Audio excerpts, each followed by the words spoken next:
Hello, welcome to the Rough Characters podcast. I am Philip Overby, I'm John Palladino.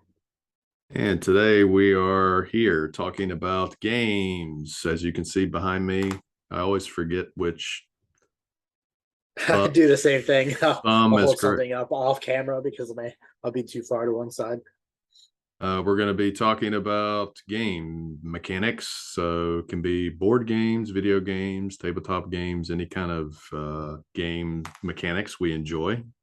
And we actually have no idea what we're going to talk about today. So, just as things come to us, we're going to talk about them and see where things go. And actually, one of my favorite board game creators, Jamie Stegmeyer, he does a series called My Favorite Mechanic, where he talks about different board games mechanic he likes. So and then today I'm wearing my gray robe because I'm also want to mention on this channel, the Negative HP channel. Of course, we have the Rough Characters podcast with me and John here, and then I have my own solo content that I do that's game related, called Gray Robe Review, and I wear this cheap ass gray robe, and this is to distinguish I'm talking about games. So I'm doing some Final Fantasy content coming up. I just did a video that you can check out, the Final Fantasy tier list, but Final Fantasy 16 is releasing soon, so I'm pretty excited about that. John doesn't give a shit. So The franchise lost me a while ago, Phil. that may tie into our game mechanic discussion. So before we get to that, John has some news he wants to share, so please share. I do. Phil, I'm going to ask you this question. You're going to immediately probably know what I'm going to bring up next. But have you ever read the book Wall by Hugh Howey? The book Wool. I've heard Yes. I've heard of the book because it was one of the first like big self-published books, I think. Yep. That's all I know about it. I've never read it. Okay, so they just adapted it into a TV show, and it's on Apple TV, and it's called Silo. The first two episodes just came out, and they're actually really good. And you don't know anything about Wall, do you? I mean, I know it's a sci-fi book. Yes. Yeah, That it's a I don't sci-fi. yeah, I don't know anything I else about it. think originally it was released as like not even a self-published book, but like a self-published like Yeah, it was on his website or something, wasn't it? yeah, it's like on yeah, it was similar to how I think people release stuff on Wattpad, where it's just like small chunks. And it got like really big, and then he got traditionally published and stuff. But the basic premise of the show is actually really interesting because it's you live in this underground silo, and the show makes it look so cool. I really think you'd like the show. And basically, you live underground, and people have been there for so long they kind of forget like why they're there and what's happening. And so going if you go outside, you're not allowed to come back because there's like uh poison or radiation or something, and you can't survive out there, and so they don't let you come back in. And so they send you out if you're like a criminal or something. They send you out with like a piece of steel wool, and I'm guessing that's why it's called wool. And then when you go outside, uh, there's these sensors on the silo that it's like a camera, I guess, so you can see outside. But over the years, it gets dirty, and so when you go outside, you have a choice of whether or not you can go and clean the camera off so people can keep like seeing outside, or if you don't, and it's kind of your own choice, but people tend to end up cleaning it, and that's kind of a part of the mystery of the whole thing. So I don't really want to spoil anything, but it's a really cool show, or a book rather. I can't say it's a really cool show. I've only seen two episodes so far, but so far they did an excellent job making this place like look really cool. Because I guess in my head when I was reading, because I read it's a trilogy. I read the whole Mm, trilogy. I had this very different picture of how things looked. And often when someone does an adaptation and it has such a different look, it kind of irritates me. mm. But in this, I was like, whoa, this is so much cooler than what I pictured in my head. And so I don't know. I just think they did an excellent job. If you ever get Apple TV, I strongly recommend the show. Well, I'm not so much interested in getting Apple TV. But there's one other show I want to see on there, and the name of it escapes me right at the moment. But I want to say it's produced by Ben Stiller or something like that. Hmm. But the show concept is like people have a shitty life outside of their company, but when they go to work, they forget everything that happened outside of their in the outside world. So it's like this weird, like alternative Hmm. reality that's at their workplace. And it's supposed to be kind of weird and quirky. I want to say it's called Severance or something like that. I don't Um, know. I haven't I haven't heard of that. I think I'm it, not I'm not an Apple TV guy in general, but I I wanted to see this show. I think they also have that show called C. Did you hear about that? see. Apparently, that's a really grim, dark show. Yeah, the main character is played by Jason Momoa. Oh, Um, yeah, CSEE, I believe. I oh, think maybe. it's yeah, I think it's something about like how they like, can't see, and then I don't know how that they function if everyone's blind. Um, I haven't seen the show though. And then I guess another big show that's on there is what, Ted Lasso or something. I also haven't seen that. But Okay, I was right about everything. Severance. Severance, It's directed by Ben Stiller actually, nice. and Ben Stiller is great. Adam Scott is one of the main characters. The guy that was on. Oh, yep, I know who that is. He was on Is he on Parks and Recreation? Parks and Recreation. Yeah, yeah. He's been on a lot of stuff, Yeah, he's a really funny dude. but it's supposed to be kind of like a dark comedy show, I guess. So like some of the stuff's really comedic, and then some of it's like really depressing and like.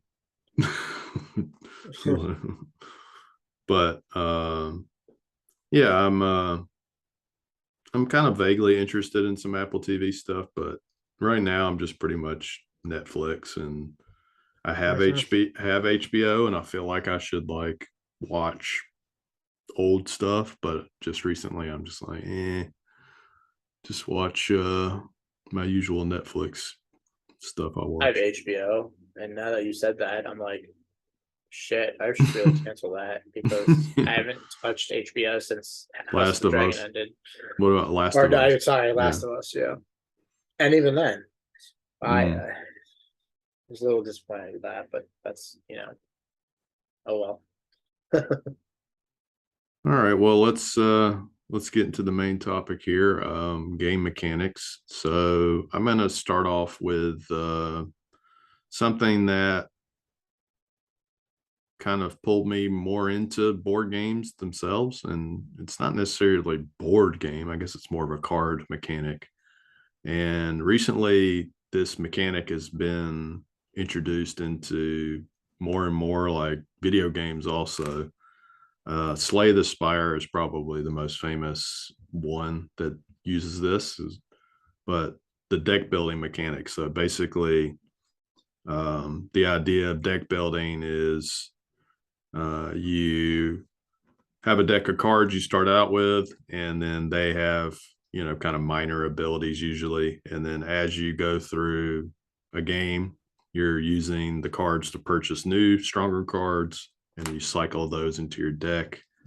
And behind me here, I have just just in my periphery 1, 2, 3, at least 3 or 4 games behind me are deck builder games. And this mechanic I really like because, you start out with your kind of simple cards, and then there are even mechanics that let you cycle out your weaker cards eventually. So you can actually get rid of your weaker cards and then your deck becomes stronger. So this kind of mechanic started with Dominion, which was the first kind of major deck builder game, and then became more popular with games like Star Realms, and Eon's End behind me is a kind of popular one. But yeah, I really like this mechanic because it makes you feel like you're getting stronger and stronger, and I just like, when my cool card comes out, I'm like, oh, nice. And Magic the Gathering is kind of a deck building, but That's different though, right? Because it's it's a a whole different. practical card game, and with a deck builder, I think normally when you buy something, that's like the cards and that's it, right? Like you Yeah, can't buy like random boosters. yeah. So usually, I guess the difference is they call it a trading card game, which would be like Right. you Yeah. you, you build your deck before you play. Whereas a deck building game, the whole point of the game is to To build it. build it as you play. And there's variations of that. There's dice building games. I have a game behind me called Dice Forge, where you actually upgrade your dice. You put little faces on the dice, and your dice become stronger. There's bag building games where you put tokens in a bag and you pull out the tokens, and then they give you different things. So there's all sorts of like building mechanics that have kind of spawned out of the deck building. But yeah, recently Slay the Spire was a video game that as you progress in the dungeon, you get new cards and you cycle those cards to fight monsters and stuff. And then there's been several games that have kind of used that mechanic since then. I want to say mostly indie games are kind of doing it, where they're using board game mechanics or card game mechanics and Right. integrating it into video game. Yeah, I played Slay the Spire. And for deck building card games, I think I've only ever played one, but I'm thinking I think we only played one, and that was actually a Harry Potter game like that. And Yeah. it was okay, but I really like the idea of the mechanics, but the problem with this specific version, and I don't know if this is true of all deck builders, but with this one, it was like you went through all 7 years, and so each year you unlocked like more stuff. But every time you started a new year, you started with like the base deck again. So it just felt like every time you made it through a year, then you lost everything and you had to start over again. And it's kind of annoying because like I want to keep growing and getting better. Like I don't want to keep starting back from scratch. And again, I don't know if that's like normal for these games or if that was kind of a special variant because it was trying to be more like Harry Potter and going back to school every year and whatever. Mm, Um, that sounds like a special case because usually deck builder right, games, um, you want to cycle out your base cards. So as you play the game, you don't want to keep right, your base cards. You want to get rid of those somehow. So some games have a scrap mechanic or like a exile your card mechanic where you can get rid of your weaker cards. There's a game called Ascension that is also a big deck building game where there's a there's certain factions that have different abilities, and one faction, their main ability is to get rid of your shitty cards you don't want anymore. So yeah, I've always liked that kind of thing. So right. Yeah, I like that as well from the limited amount I've done with it. The dice building thing that you mentioned sounds kind of cool. I muted my mic and Googled it, so I'll look that up later. yeah, That sounds actually kind of fun. So I have that queued up, and I will definitely look into it. I think it was called Dice Forge, right? Yeah. Yeah, it's behind me there, under terraforming Mars on the Yeah. left or right, depends on which side you're looking at. It's on my Yep. right. Okay, what do you got? Uh, well, I did have video game things in mind, but since we're already talking about board games and stuff, I figure I will move on to a different board game mechanic. I guess it's not necessarily exclusive to board games, but specifically uh Frosthaven and Gloomhaven. I really like just like the new unlocking like class stuff, and how each class has its own like unique mechanics and cards. And I guess it's just always really fun to open one of those characters and play them for the first time and make your first like hand for the first mission that you play, and seeing the different abilities that they can unlock. And I find that to be really addictive. That's my favorite part about Gloomhaven and Frosthaven, is experiencing the new class and seeing what they can do. And I don't know, I just really, I say unlocking classes, but everything in those games that you just constantly unlock, you're just getting new things all the time, and it's like Yeah. refreshing. I think you're just like, oh, I just unlocked a new item. And so maybe I'm just like addicted to unlocking things. I don't know, but I am always like, ah, we just unlocked something else. And I really like that. It just keeps things interesting. Well, yeah, of course, I love the Gloomhaven series, and also and video game wise, when you were talking about that, the first game that popped in my mind was I don't know if you're probably not like a big shooter person, I don't guess, but there's a game called Risk of Rain, and there's Risk of Rain and Risk of Rain 2, and they're both kind of like weird, kind of like shooter games, but um with kind of like a sci-fi theme. And the fun thing about that game is you start off with like, I think like one or two classes, and then as you go through the game and you find certain stuff, you unlock new characters, and the new characters are so different, like the play style can be like so drastically different that it's almost like you're playing a new game. And the funny thing about Risk of Rain is that as you play, the enemies spawn more and more and more and more and more. So the longer you play the game, it gets increasingly crazier. And it's kind of like a roguelike game. So when you die, you unlock some stuff that you get to keep. But basically the goal of the game is just to keep playing as long as you can until you die. But you'll get to certain points where you'll be fighting a boss, and you'll just have like a swarm of enemies just like shooting at you all at once. You're like, ah. So yeah, I like that mechanic where you can get new stuff, and it's almost like you're playing gameplay never gets stale because you're constantly like playing new classes or trying new Right. things. So Yeah. I think roguelikes do that pretty well. And I don't know if you ever played the Mass Effect 3 multiplayer, but they did a really good job with the unlocking new classes as well. That was actually really yeah, fun. yeah, played it. I think once I played it. I got really addicted to that grind there. Yeah. It was really fun to get like new weapons and new aliens, and each new alien was kind of its own class and had different abilities. So that was kind of cool.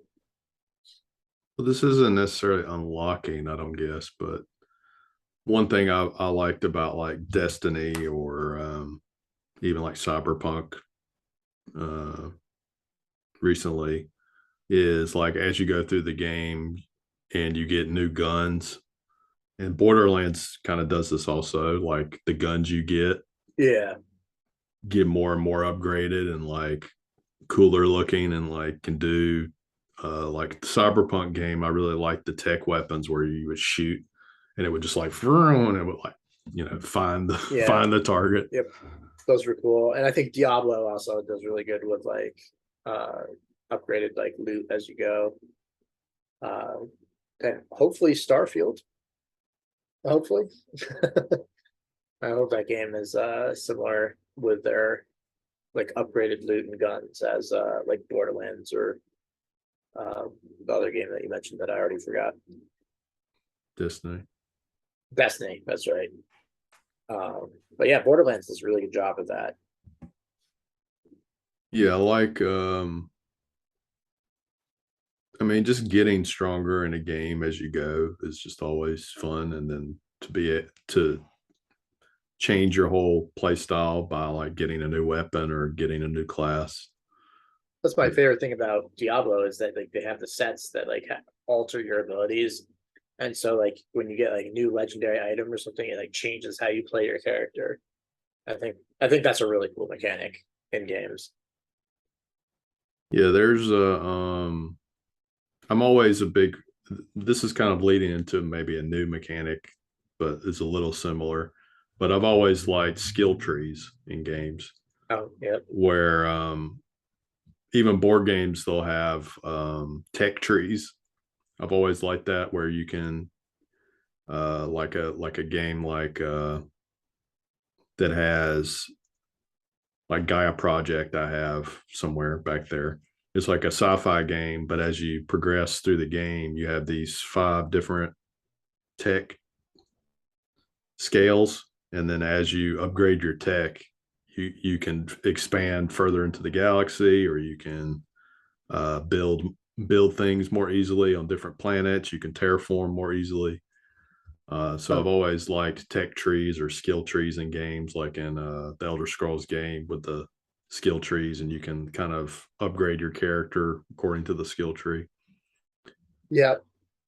And I think does Diablo do that also? Kind of like a skill tree, I want to They have like say. the Paragon chart Yeah, yeah, yeah. in Diablo 4, I think, and then in Diablo 3, it was not that cool, I don't think. But I think if you like the Diablo 4 Paragon chart looks really cool from what I've seen so far. I haven't really looked into it too much because I'm trying to.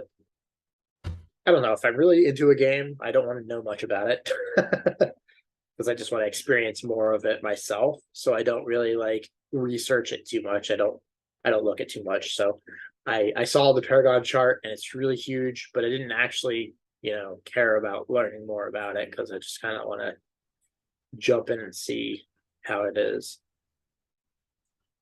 Yeah, that was kind of. I mean, I know you hate this game, but Final Fantasy 13. I really like the grid thing that they had in that game. I thought that was kind of cool. No, Stop no. it. Was it the grid? Was it that one or 10? Maybe it's 10, I'm thinking, with the grid. I think they did grids a couple times for Final Fantasy, but I don't. I think 10 had one. Yeah, I like 10. And I think 13 did as well. I know I like 10s, and then 13s, I don't remember if that was one of the few things I liked about it. I don't know. It's funny.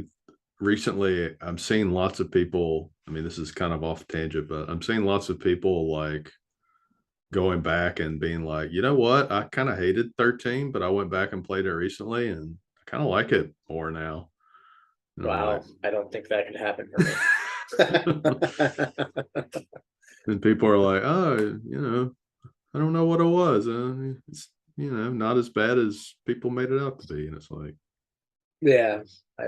Man, I don't know. I have a hard time believing that. yeah, it's definitely one of my lowest ones, but I didn't hate it like a lot of people did.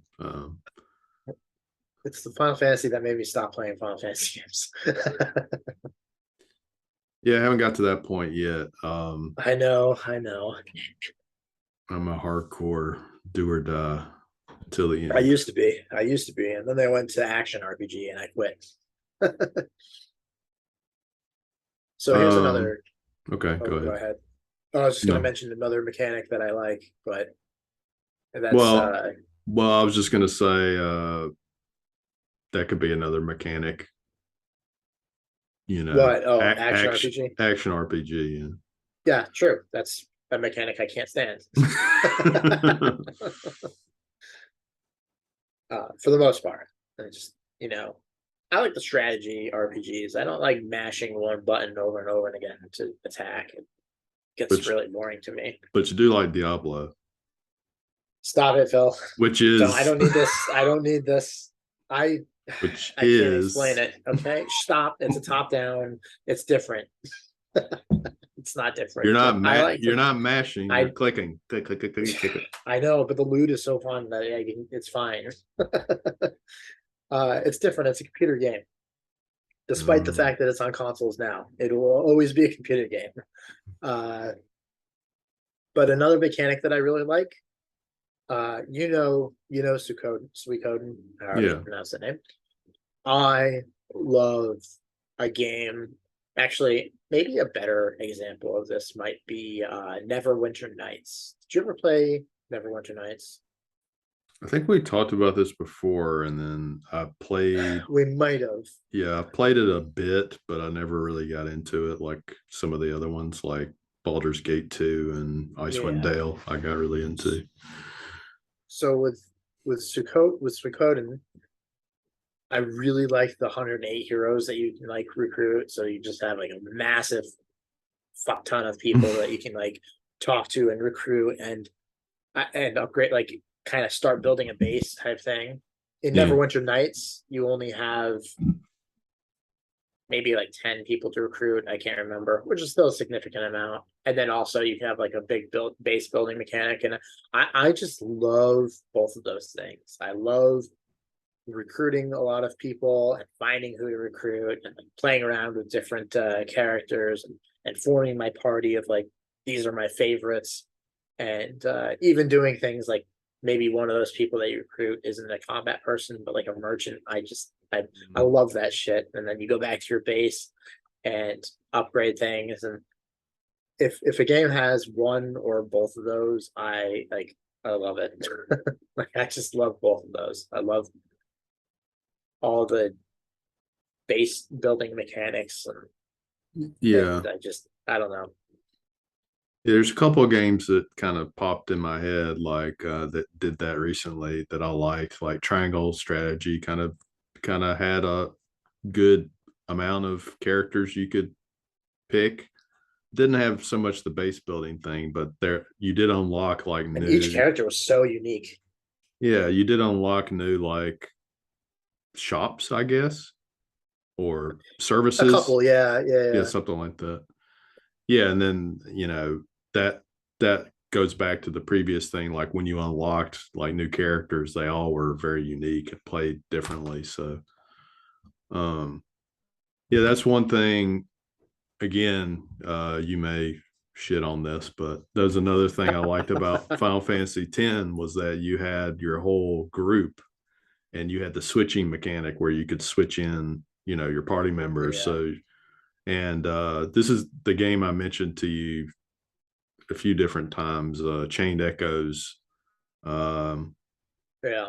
I think originally you thought the party was only like four people, but it's Yeah. actually you can have up to eight people in your party at once that you can switch out, and you actually have to switch out people because if you don't, there's certain status effects you'll get if you don't switch them out, like they just die. so Oh, so you actually need to switch out people sometimes, and that's a good like old question. school kind of feel to it also. Yeah, question about that game. You have a party of 8, so that's like your whole pool of people, or do you have more people outside of the 8? You can get more people than the eight. Oh, okay. I think I want to say I unlocked 12 altogether. Oh, So okay. there's kind of like four that are in reserve, and then you have the eight that you could kind of switch back and forth between. Right. Nice. And each character is kind of like their own class and own kind of skill. So, but there's some that have kind of a little bit different stuff. But you can actually get these class emblems, and the class emblems you can equip to anybody, and it gives that person that specific class skill. Oh, So cool. they have their own like original skills that they could get, but if you get that class emblem, you can kind of like modify the character a little bit more. So yeah, I've always liked the big parties, and you have a lot of choices of like who you can pick, and maybe that's one reason I love Final Fantasy VI so much, because they had such a huge ensemble cast. Yes. What a great game. Um, and you could really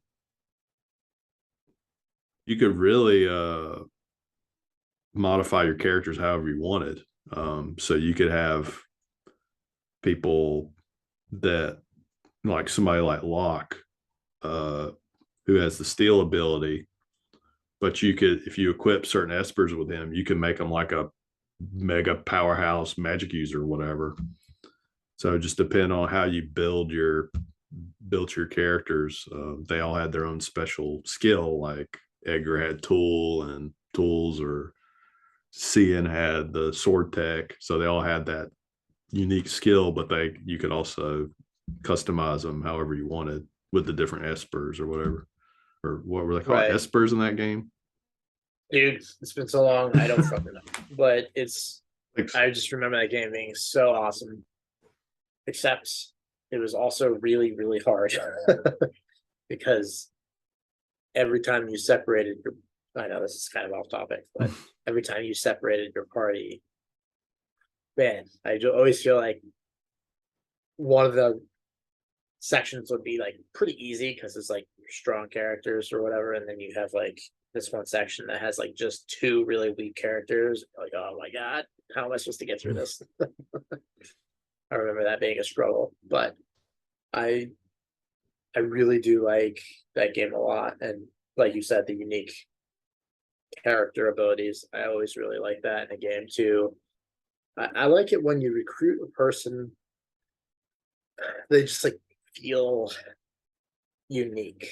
And maybe that's why Pokemon took off so well, because a lot of different Pokemon that you like collected really felt different aesthetically, obviously. And then their move sets were, even if they were the same type, you had a lot of differences. And so, you had the cute factor of like, oh my god, I just got a ferret. But then like you're also like, oh, this has like different abilities. That's really cool. Yeah. I mean, variety is a big thing, I think, with a lot of RPG games to like keep you coming back to them. Yeah, Uh, I agree. Speaking of that, probably the last mechanic I'm going to mention is it kind of ties into your base building thing, and this is something that I've tried to do with my own game that I had made, and we kind of messed around with a bit, and still kind of in the testing phase of it. But the idea of kingdom building, or games where you can trade with people, make alliances, do political maneuverings, grow your crops, uh, you know, kind of the 4X style. I've always liked the 4X games. Right. Um, like originally, I really loved Master of Orion, which was like a big computer game I used to play a lot. And then there are a few board games that kind of emulate that also.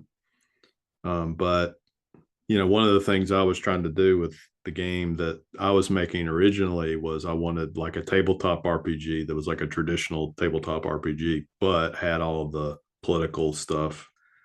And then, as I played it, or as we played it, it kind of, uh, I felt like it would only appeal to the hardest of hardcore kind of people. And then, so I've kind of scaled it back to where it's more of a self contained kind of game. But I like that mechanic of, you have your kingdom or your territory or whatever, and then you build it and you attack other territories, and kind of like Romance of the Three Kingdoms and some of Yeah, those that's a great games. game. Um, I bought Crusader Kings recently, which also has that kind of mechanic. And people have said like, "Oh, Yes. Crusader Kings is awesome," but you have to really It's a hard game. the problem with those games is yeah they're hard and the learning curve is very steep. So And they take 8 years to do one game. yeah, so Yes. but I love those kind of mechanics, and I'd like to see more fantasy games that use kind of that style, I think there's a Game of Thrones game that does that, like a board game, but just more like video games that have like fantasy or sci-fi, and have that. I guess sci-fi seems to me more popular in that kind of thing. I think they have the Warhammer version of uh forgot what it's called, but Total War it's or like something. it's Total War. That's what it is, which is kind of similar to Crusader Kings. Mm, The Warhammer ones are really good. I care for that, I guess. It's like that's a really long time to invest for one game, I guess. yeah. Uh, so my internet cut out there for a second. I don't know if it Oh, disrupted the recording. I don't think it did. It says it's still recording, so we'll just assume it's still recording and there wasn't any issue there. I might have froze suddenly on camera or something. Like, I think you did freeze for a second, but okay. Well, hopefully it's fine. Uh, seems so, like it. so that's really all I wanted to talk about today, I guess, unless you have anything else you want to mention. I just want to throw out uh one more, and that's rolling dice. I love rolling dice. I Uh, know a lot of people don't, but I do really have a lot of fun rolling dice for some some games. I get kind of bored if it's just like, normal roll these d6 dice. But if you have like unique dice in your game that has like, different symbols or something, normal dice are it's fine. Rolling a d20 for like Dungeons and Dragons can be fun. But I really like games that kind of make dice their own. And then when you roll it, it's like an exciting thing. You're waiting for that like symbol to pop up. yeah. And I can't remember the name of it. Thought I had it over here, but I think I do, but I don't think I have the box anymore. It's a Star Wars card game, and like each character has their own die and like one card, I think, and it's Mm, like a collectible card game type thing mm. where you build your deck and then you have like your dice and then you fight each other, and that's actually really fun. I don't remember too much about it because it's been a while since I played it, but it's a really good game. And speaking of uh, deck or card games in general, there's an amazing Game of Thrones card game that I think just went out of print, but it's so fun because you pick your house and Mm. uh, see, and I think that's one other mechanic I really like is when you have a card game and then you have like a faction that you like build the cards from, and then you fight like another faction. I think that's really fun too. Yeah, that's one thing. One more thing I want to add to that is like the asymmetric factions, where I don't know if the Game of Thrones game has that, but like each faction has its own strength or weakness. And Like like, Magic the Gathering. yeah. So, um, Yeah. I have a couple of games that have asymmetric factions or asymmetric abilities. So like no one faction is completely equal. Like one's really good at this, one's really good at this. Yeah. The So Game of Thrones one does have like that, mm, I think. yeah, I like that kind of thing. With there's a board game called Root that does asymmetric factions really good. They're the first 4 factions, like none of them play the same. So it's almost like Huh. you're learning 4 different games. Oh wow. So the learning curve is a bit steep on it, but they've added more and more expansions, and each faction is completely different mechanic. So Right. it's very cool, like war game. I've never played with a big group of people, so if I could play with like 4 people, that would be optimal, because people have said Yeah. the game is best when you're playing with at least 4. Um, so yeah, I like that mechanic of okay, this faction's really good at this, but sucks at this. So okay, I'll suck at that, whatever. Speaking of suck at, I suck at D&D. So let's move on to me getting killed today. What am I getting killed by? All right. You are fighting. Oh, I guess we'll wait for your thing to load up here.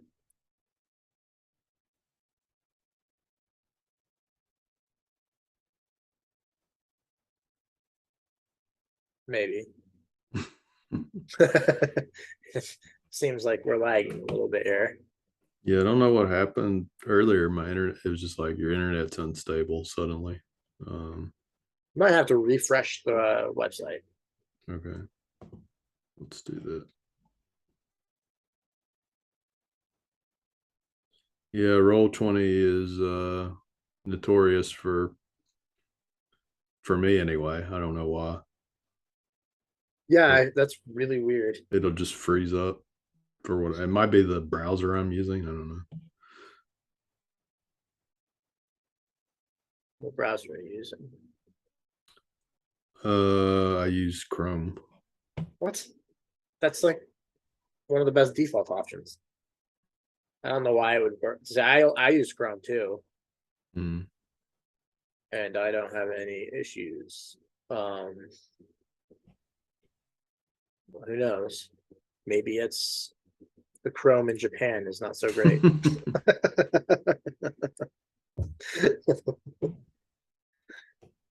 All right, looks like we're All right, are we squared away? I tabbed off. Okay, it looks like it. So almost. you are fighting a Grick Alpha, Oh, what? a Grick, Grick. It is Gr- like a Grick. yes. It's exactly what it looks like on your screen. It's like a snake with a jaw beak thing. They're pretty terrifying, I would say. Yeah, Uh, look pretty terrifying. yeah, I wouldn't want to fight one of those. I guess I'll face him so he's facing you. Mm. Makes him more menacing. All right, so let us roll for initiative, I guess. Yes. I apologize if my mechanical keyboard clicks are coming through. Whoops, roll. Oh, I forgot I had shortcuts for these buttons. I just tried to type in rolling everything. Oh well, Ooh, I rolled pretty well. not well enough. Yeah, you shit. You're all the same exact thing as me, but you're faster. All right, so we are going to move up, and the Brick Alpha makes 2 attacks. It attacks with its tail and its tentacles, but if it hits with its tentacles, then it can also attack you with its beak. Ooh. So you might get actually 3 attacks. I'm gotta shift my mic over for a second so I can see my screen. All right, we've shifted that. Now I am going to There. Now I can see the dice, and I don't have to type everything in. So the tail is coming at you. I don't think you're dodging a 24. No. This is going to hurt. Might kill me. One hit. Whoops, that Hey, is not what I meant to one do. damage. Yay. Well, it's actually 2d6. So it's 5d6. I'm sorry, 5 plus 4. So that's 9 damage. So it's 2d6 plus 4 damage. Sorry for the confusion there. All right. So And 9 then, damage. yep. And then it attacks you with its tentacles. I think that's another hit. God.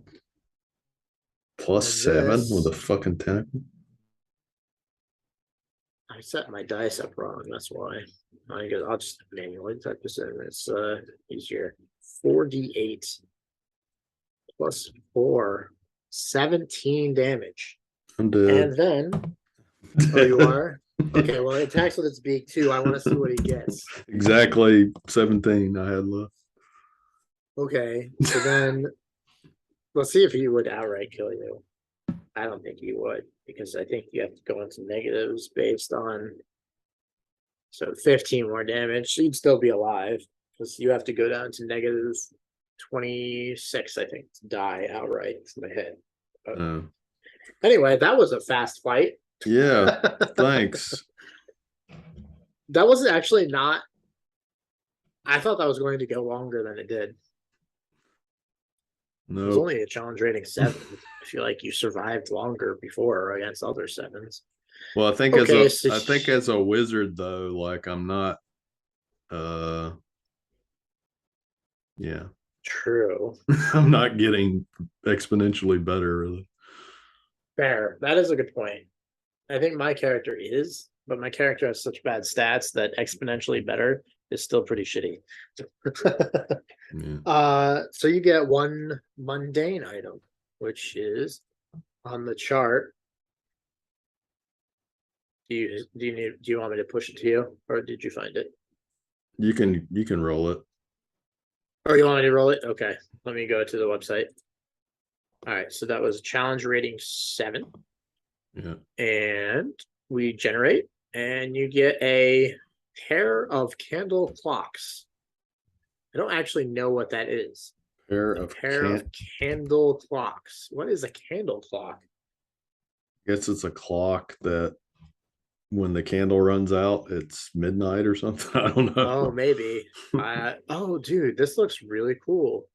I just went to candle clock on Wikipedia, and there's like this German candle clock, and it just looks so cool. Candleclock.com.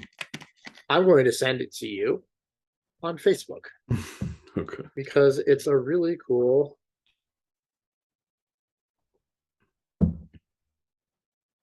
There. Sent you that really cool image. Nice. That's a candle clock from medieval times, apparently. Cool. Well, that's the end. that's the end. So, that's all for this episode. And just to mention again, this channel, Negative HP, I'm uploading different content. Rough Characters Podcast is hosted here, and we're doing videos every episode now. So you can watch the video, or if you prefer, you can find the podcast on, the podcasting places. And that's pretty much it. And then John has Trials of Ashmount out, and then also, Oh, yeah, actually, I can show it because I have it right here.